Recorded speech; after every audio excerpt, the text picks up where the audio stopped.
আমি 5 বছর পর বাংলাদেশে গেছি, রেকর্ডটা করে যেখানে আমার বাংলাদেশে আমার ওই বাড়িতে আমার শৈশব যৌবন আমার এই বয়স সবটাই কাটাই আসছি ওই বাড়িতে। আমি 5 বছর। আপনার প্রথমে পরিচয়, আপনি কি জন্য প্রেস কনফারেন্স? আমি প্রেস কনফারেন্স করতেছি যে আমার নাম তানিয়া রহমান।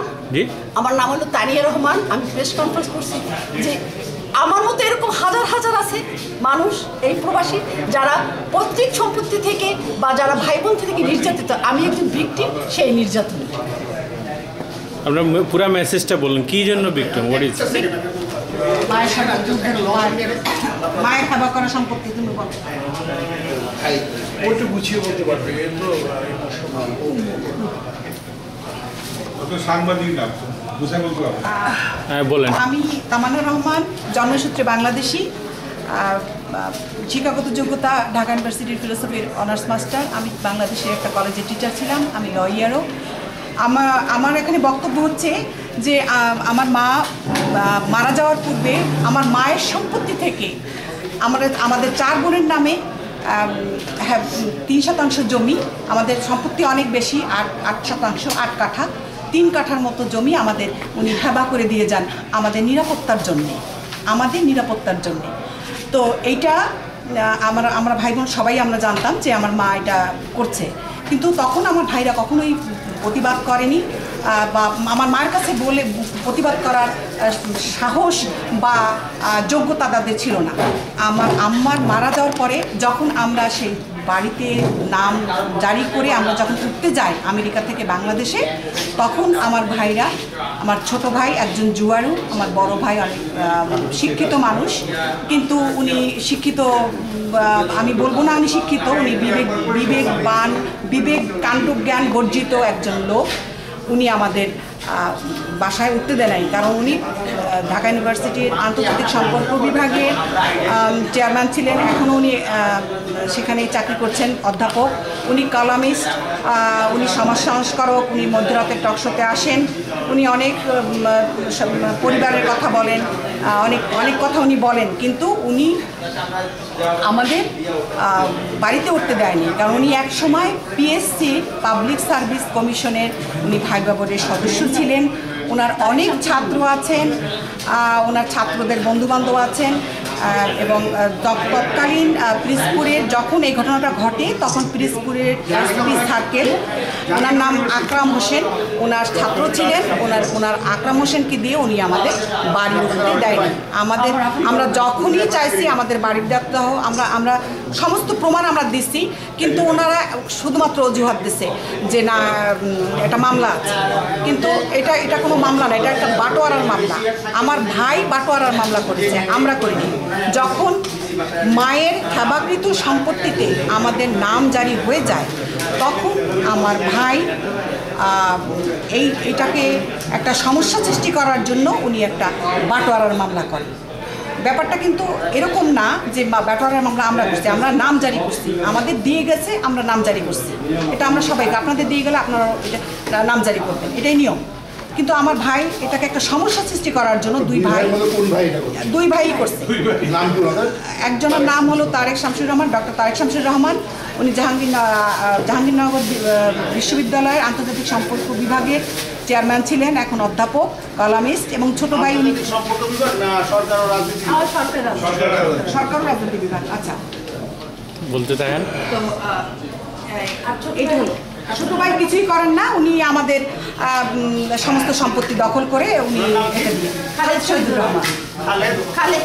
রহমান উনি কিছুই করেন না। উনি ব্যবস্থাপনা ঢাকা ইউনিভার্সিটি থেকে না, উনি কিছু করেন না, বাড়ি ভাড়া উঠে আর খায়। পিরিজপুরে বাবা আছেন না, আমার বাবা মা মারা গেছে। আপনার মেসেজটা শেষ করেন। আচ্ছা, তো ছাত্র উনি একসময় ভাইবা নিতেন এবং তার অনেক ছাত্রছাত্রী আছে, তাদের আত্মীয় স্বজন আছে, এগুলা উনি সমস্ত কিছুর ফোন করে উনি সব কিছু ম্যানেজ করছে। সমস্ত কিছু ম্যানেজ করার পরে হ্যাঁ অবশ্যই এটা শোনা যায়। আমাদের প্রমাণ নাই, কারণ তার কাছে আমাদের যাওয়ার কোনো ক্ষমতা ছিল না, কখনোই না। আমি ঢাকা ইউনিভার্সিটিতে পড়ছি, আমি হলে থাকছি, আমি কখনোই তার বাসায় আমাদের কখনো বলেও নাই, এবং যাইতেও পারি নাই। যখন প্রয়োজন ছিল, যখন তার বউ তাকে ছেড়ে আমেরিকা চলে আসে, তখন সামাজিক ব্যাপার ছিল যে একলা একলা থাকে, কাজের মানুষ নিয়ে থাকে, তখন পরিবারের দরকার ছিল, তখন আমার এই বোনটা আছে, কিন্তু আমি কখনোই যাইনি। তো মূল ব্যাপারটা হয়েছে যে পুলিশের মাধ্যমে উনি আমাদের বাড়িতে উঠতে দেননি।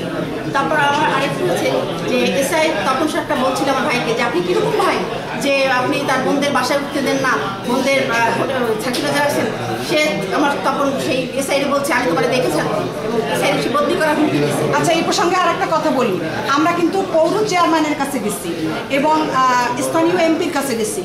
দুঃখের বিষয় হলো যে এরা দুইজনই আমার ছোট ভাইয়ের ক্লাসমেট, এবং তারা কেউ আমাদের কথা শুনে নেই, বা আমরা আউয়াল সাহেব উনি এই প্রসঙ্গে আমি বলবো, উনি যে প্লেটা আমাদের করছে যে এইরকম একটা কাগজ লিখে এই যেখানে আছে, আমি সবার জন্য একটা কপি করছি, যদি একটু কষ্ট করে একটু কপিগুলো দেখতেন।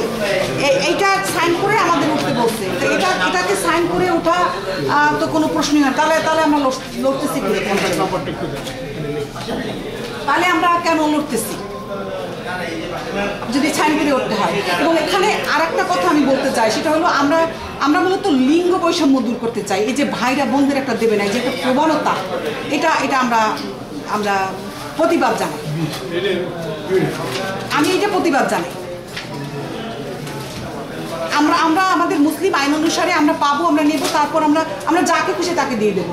আমরা যাকে খুশি আমরা চ্যারিটি করতে পারি, আমরা ভাইকেও দিয়ে দিতে পারি, সেটা আছে। এবং আপনাদেরটা ধরুন এক্সেপশনাল কেস, আমার মুসলিম পারিবারিক আইন অনুযায়ী বাংলাদেশে ভাইয়েরটা নিচ্ছে, বোনেরটা নিচ্ছে। হ্যাঁ, সবাই হচ্ছে, ফাইনালি কিন্তু রাখতে পারছে না, তারা ঝামেলা করতেছে। এবং আমাদের কিন্তু বাটোয়ারার মামলা পেন্ডিং আছে, এবং সেটা জানুয়ারি মাসে আপনার ফাইনাল রায় হবে। মূল সম্পত্তি আম্মা কি আপনাদের নামে নামজারি করে দিয়েছিলেন? হ্যাঁ, হেবা করে দিয়েছিলেন, তারপরে আমরা তার নামজারি করেছেন? হ্যাঁ, আমরা নামজারি করছি, ওখানে সবই আছে। আপনি বলেন, আমরা নামজারি করছি। এটা আমরা করেছি 2011। উনি মারা গেছে 2007-এ, 2005 ডিসেম্বর। হ্যাঁ, না আমার হাজবেন্ডের কাগজ ছিল না। আমার বিয়ে হয়েছে এখানে, আমার হাজবেন্ডের কাগজ ছিল না। আমি অপেক্ষা করতেছিলাম যে আমার হাজবেন্ডের কাগজ হওয়ার পরে আমি যাই, কারণ আমার হাজবেন্ড 21 বছর এখানে অবৈধ ছিল। আমাকে 2005-এ। জি, আপনাদের পরিবার চলতো তো তার সাথে কোনো ইনকাম থেকে না, উনি কোনোদিন না। আপনি বলেন একদম ক্যাপসুলের পারিবারিক জিজ্ঞাসা দিয়ে সব আলাপ করে। আচ্ছা, না, উনি বললেন উনি বললেন যে কেন আপনারা করেন নাই। আমার বাংলাদেশে যাওয়ার আমার সুযোগ ছিল না। রাইট, হ্যাঁ, মানে এরকম যদি কোনো প্রশ্ন থাকে, কেন আপনি এতদিন করেন নাই? লিঙ্গ বৈষম্যের কথা বললে জি, আপনি মন থেকে বিশ্বাস করেন করছে? হ্যাঁ, সেটা সে করছে। সে মানে একটা প্রবণতা, আমরা ভাই, আমরা সব কিছু পাবো, বোনরা দিলে আছি, না দিলে নাই, না, আমরা এটা প্রতিবাদ জানাই। আপনারা সবার কাছে গিয়েও চেয়ারম্যান পাননি, কারণ তিনি প্রভাবশালী। রহমানকে সবাই চেনে, এবং ছোট আমার ভাইয়ের বন্ধু। দুটো আরেকটা জানবেন, আমি পিরোজপুরের সাংবাদিকদের ডেকেছিলাম যে আপনারা আসেন, আপনারা দেখেন, তারা আসেনি।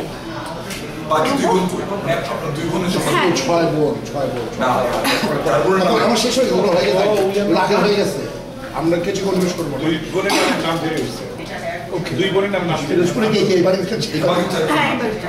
কিন্তু ওরা অ্যাপ্লাই করছে, এখন আপনারা কি চান? এখন আপনারা কি চাচ্ছেন? আমরা চাচ্ছি পত্রিকার মাধ্যমে আপনারা আমাদের সহযোগিতা করেন, পত্রিকার মাধ্যমে একটা প্রতিবাদ জানাই। এবং আমাদের প্রমাণ আছে, আমরা মিথ্যা কথা বলছি না, আমাদের প্রমাণ আছে।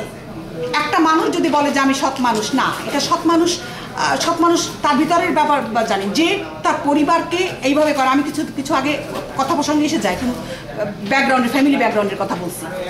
যে তার বোনদের সাথে দুর্ব্যবহার করে, যে তার বোনদের ন্যায্য অধিকার দেয় না, যে তার বোনদের পরিচয় দিতে চায় না, আমার কাছে চিঠিপত্র আছে, আমার প্রমাণ আছে। সে যে কতটা নির্মম এটা আমার কাছে চিঠিপত্র আছে আমার কাছে। আমার মনে হয় আমাদের জানার ছিল এবং আমি আরেকটা কথা বলি, তার কথা হলো আপনারা বোনরা আসবে, খাবে, বছরে একবার আসবে, খাবে দাবে চলে যাবে। এখন নতুন থানায় জিডি করেছেন? হ্যাঁ আমরা জিডি করেছি। পিরোজপুরের থানায় হ্যাঁ পিরোজপুরের জিডি কপি আছে দেখেন নিয়েছে। ওই নিচে আছে নিচে আছে আপনার বাইরের কোনো ছবি আছে?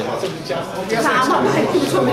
আর নিচে আছে নিচে আছে আপনার ওই একদম নিচেটা দেন, শেষেরটা দেখেন, শেষে একদম শেষে। আমার একটা অনুরোধ আপনাদের প্রতি, এমন কেউ নাই যে এই দুইটা অসহায় বোনের কথাগুলো তুলে ধরার?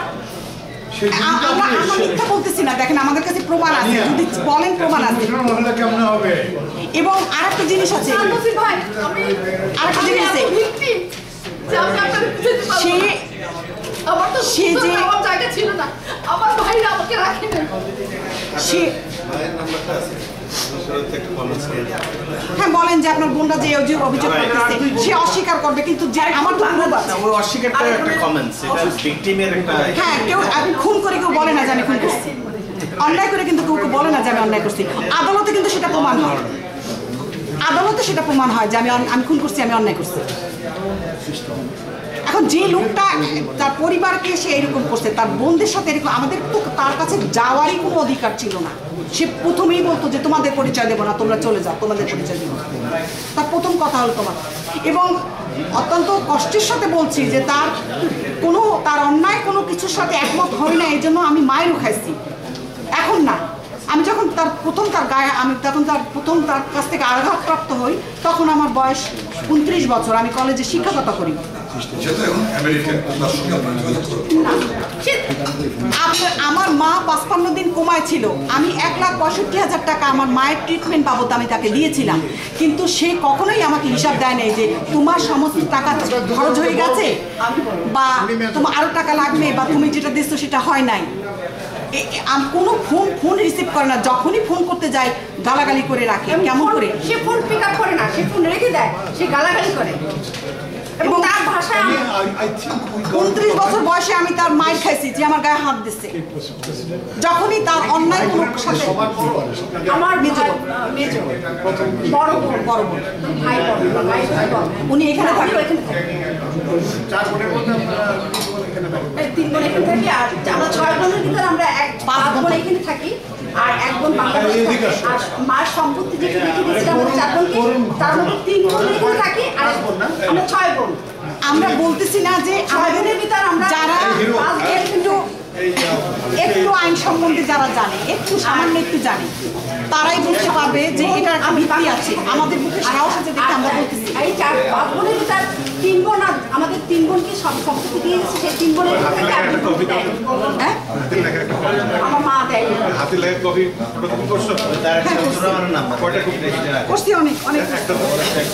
একে কি আপনার মা দেন নাই? না, মা আমাদের বড় দুই বোনকে দেননি, কারণ তাদের অনেক টাকা পয়সা আছে, তারা খুব বড় লোক। এটাই কারণ তারা ধনী। মানুষটা চিনতেছে না কে মজা পাইতেছে না। শোনেন, আমার বড় বোনের হাজবেন্ড উনি নিজে টুয়েন্টিতে চাকরি করেন, আমার বড় বোনের হাজবেন্ড হলো ইঞ্জিনিয়ার, জামাইকে ওনার বাড়ি আছে। আর আমার 4 নাম্বার যে বোন কবির বিকারের অংশ আছে তার, সে নিজে এখানে লেখাপড়া করে, নিজে টিচার বা হাজবেন্ড শেয়ার আছে তার কবির। হ্যাঁ ফর্সা টাকা আমার নিজের বড়, আমি উনি ওনার কবির বিকারে শেয়ার আছে। জামাই স্টেশনের বাড়ি আছে, উনি একটা ভালো চাকরি করেন। ইভেন আমার বোন এখানে লেখাপড়া করছে, আমার বোন স্কুলের টিচার। আপনার ওই বোন কি জানে না যে ওই বোনের হাজবেন্ড জানে না এই বিষয়গুলো? হ্যাঁ কিন্তু তাদের আমাদের তো আপনার ভাইয়ের সাথে তো আরেকটি পারে। আর তার আমাদের দিলেও কেন? তাদের কথা তাদের দিলে না, যদি আমার সেই বোনকে দেওয়া হতো তাহলে সে আমাদের পক্ষে সাপোর্ট দিত। দাদা বুঝে বলেছে। দেখছি এই জন্য বলা। ঠিক আছে, থ্যাংক ইউ।